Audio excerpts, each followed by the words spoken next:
Alongside the official religions, there have always been esoteric organizations who have devoted themselves to perpetuating their own spiritual heritage throughout the ages. One such organization is the Order of the Rosy Cross, whose existence was made public in the 17th century, but whose origins are more ancient.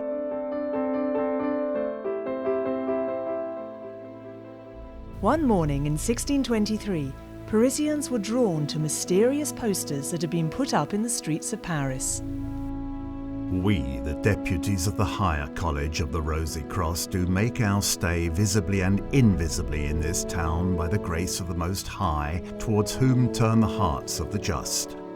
We demonstrate and teach without books or distinctions the ability to speak all manners of tongues of the countries where we choose to be, so as to draw our fellow creatures from the error of death. He who takes it upon himself to see us merely out of curiosity will never make contact with us. But if his inclination seriously impels him to register with our fellowship, we who are judges of thoughts shall let him see the truth of our promises, to the extent that we shall not make known the place of our meeting in this city, for the thoughts attached to the real desire of the seeker will lead us to him and him to us. These posters spoke therefore of mysterious fraternity, a secret society, that of the Rosy Cross. This was not the first time this fraternity had drawn attention to itself. Several years previously, it had published 3 manifestos now famous in the world of esotericism: the Fama Fraternitatis, the Confessio Fraternitatis, and the Chemical Wedding of Christian Rosenkreuz. We know today that these 3 manifestos were drawn up by a college of the Rosy Cross, the Tübingen Circle. Notable members included Valentin Andriae and Johann Arndt. All were passionate about Hermeticism, alchemy, and the Kabbalah.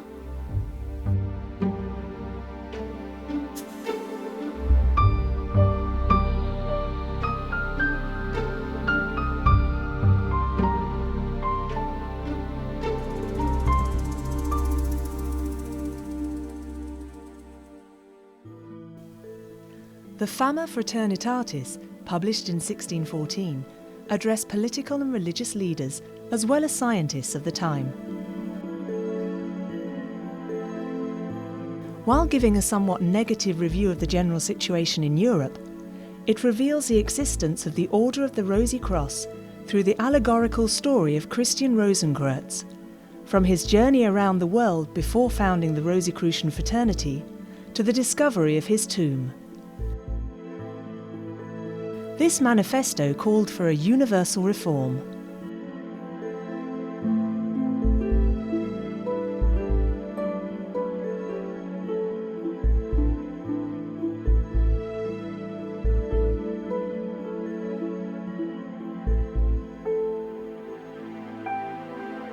The Confessio Fraternitatis was published in 1615. This second manifesto complemented the first by, on the one hand, insisting on the necessity for a regeneration of humanity and society, and on the other hand, indicating that the Rosicrucian fraternity possessed the philosophical science that would allow this regeneration to be accomplished. It primarily addressed seekers wishing to participate in the work of the order and devote themselves to the happiness of humanity. Scholars of the time were much intrigued by the prophetic nature of the text.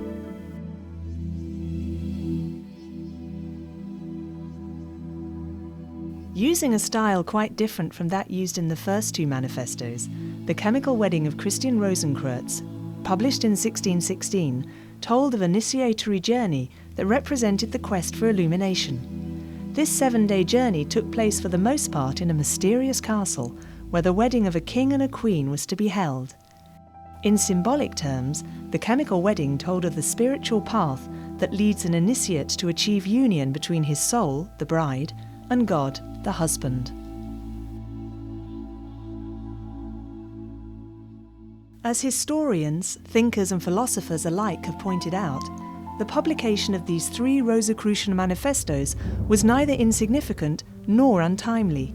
It occurred at a time when Europe was undergoing an immense existential crisis. Politically divided, it was being torn apart by conflicting economic interests. Religious wars were creating unhappiness and despair, even within families. Science was developing rapidly and taking a materialistic bend. Living conditions were miserable for most, and only the elite could read and write. So the Rosicrucians broke their silence in order to call for more humanism and spirituality. To summarise the ideal that drove Rosicrucians in the 17th century, we may quote Comenius, who is considered today to be the spiritual father of UNESCO. We want all human beings, together or separately, young or old, rich or poor, nobility or commoners, men or women, to be able to receive a complete education and become accomplished people. We want them to receive perfect teaching and be trained not only in one or another subject, but also in what allows humans to completely realize their essence, to learn to know the truth, to not be misled by pretenses, to love good and not be tempted by evil, to do what they have to do and distance themselves from what they should avoid, to talk wisely about everything with everyone, and finally to always treat things, humans and God, with care and not rashly, and to never stray from their goal of happiness.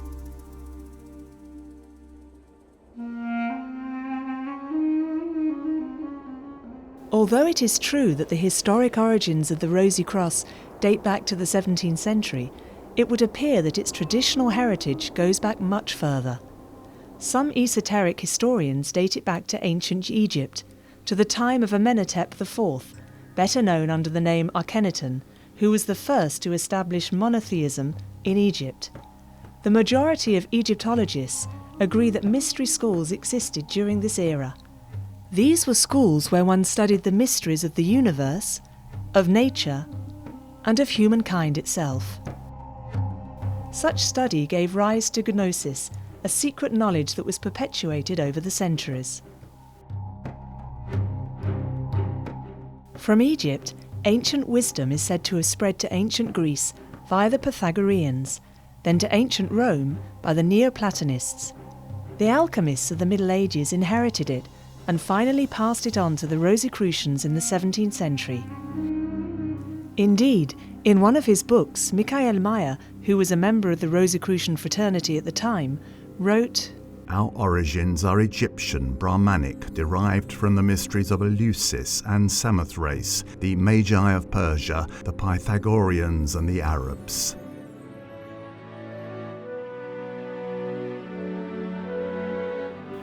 The ancient legacy did not, however, remain frozen in the 17th century. It continued to be perpetuated throughout the centuries and gave birth to several Rosicrucian movements. In the 18th century, the most important of these was known as the Order of the Ancient System Golden Rosy Cross, which had such illustrious members as Prince Frederick William and Duke Ferdinand of Brunswick, who are said to have published the book Secret Symbols of the Rosicrucians of the 16th and 17th centuries. This Rosicrucian movement was mostly interested in alchemy and Hermeticism.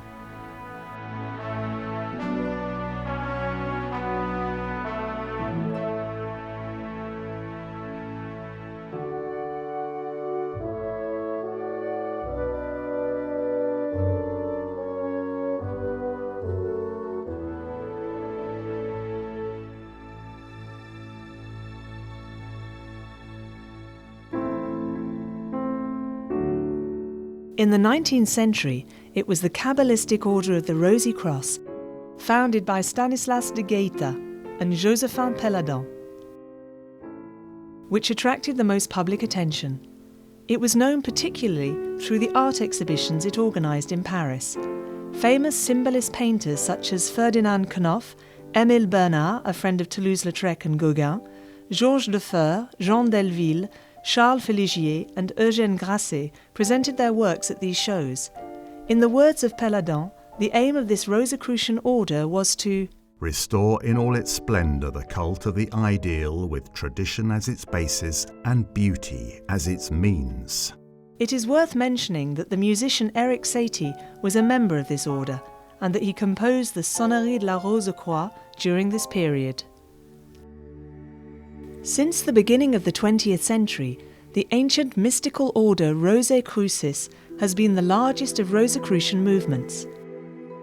It is open to men and women of all nationalities, all religions, and all social classes, and is present the world over, carrying out its work in several jurisdictions divided by language and known as Grand Lodges. Amorque is therefore both an international and cosmopolitan fraternity. It should be noted that it is recognised as being of public interest in several countries, thanks to its contribution to culture and peace among peoples.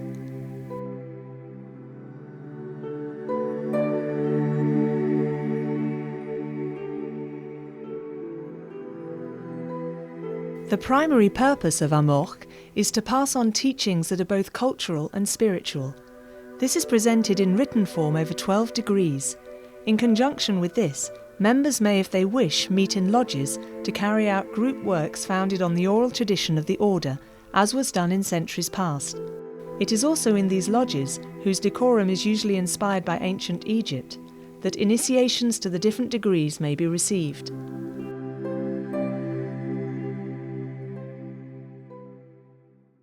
What do the Rosicrucian teachings address? If esoteric literature is to be believed, it covers a very wide area and incorporates the tradition's major themes, including the origins of the universe, time and space, the laws of matter, life and conscience, psychic phenomena, the nature of dreams, the functions and characteristics of the soul, the mysteries of death, the afterlife and reincarnation, traditional symbolism, the science of numbers, and other mystical subjects. Rosicrucians are equally interested in the ontological links that exist between humans, nature, and God, which they compare to the supreme intelligence behind all of creation at the beginning. According to them, this intelligence is inconceivable and unknowable, but manifests itself through so-called divine laws in terms of natural, universal, and spiritual laws. From a Rosicrucian point of view, well-being and human happiness lie in respecting these laws, which means that one must study and know them.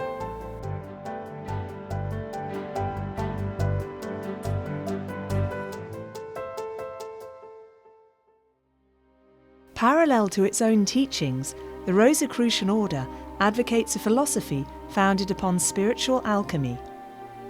This does not consist of transforming base metals into gold, as alchemists of old used to do, but transmuting the faults of human nature into their opposite qualities, pride into humility, selfishness into generosity, intolerance into kindness, etc. By applying this principle, Rosicrucians work towards self-improvement and strive to become better in their behaviour, hence the traditional symbolism of the Knight of the Rosy Cross. In general, they believe that if there is evil on earth, it is because humans delight in their weaknesses and do not sufficiently aspire to good. Rosicrucian humanism consists therefore of improving the world by improving oneself.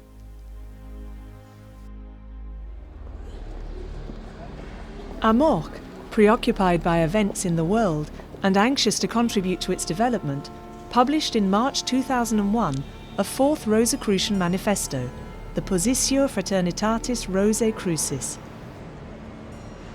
Unlike the three manifestos published in the 17th century, which were essentially aimed at the intellectual elite, the fourth addresses a wider audience. In general terms, it paints a picture of the situation of humanity, a situation that Rosicrucians find extremely alarming.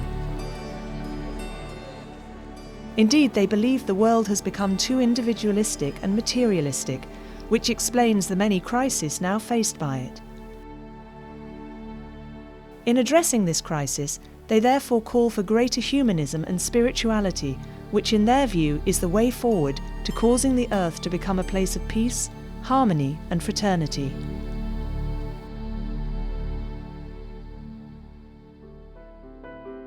We would also point out that Amorque sponsors a university known as the Rosicrucian University International. This internal university operates through different departments, including departments of Egyptology, psychology, music, traditions, philosophies, medicine, ecology, art, physical science, etc. Each department makes its work known through conferences, seminars, or congresses open to the public, as well as through books or articles published in Rosicrucian magazines.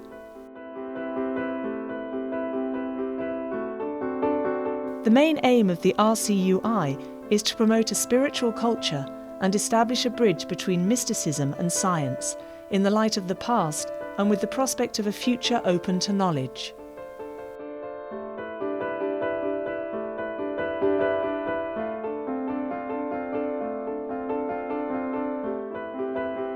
Who married the rose to the cross? Wrote Goethe. Nobody knows. Since ancient times, the cross has been used for different purposes in many cultures and traditions. The rose, however, has always been the universal symbol of beauty, purity, and love. For Rosicrucians, the two symbols combined have a very specific meaning. The cross symbolises the physical human body, and the rose in its centre, its evolving soul. The rosy cross is therefore not a religious symbol. It represents the duality of the human being and the fact that it evolves from one life to another towards perfection until it reaches the state of wisdom. According to Rosicrucian tradition, whosoever attains this state is no longer obliged to reincarnate. Once it is fully developed, the rose of its soul no longer needs the cross in order to perfect itself. From then on, it will live in full consciousness in the divine immensity. This is perhaps where the meaning of this mysterious formula lies. Ad rosam per cruciam, ad cruciam per rosam.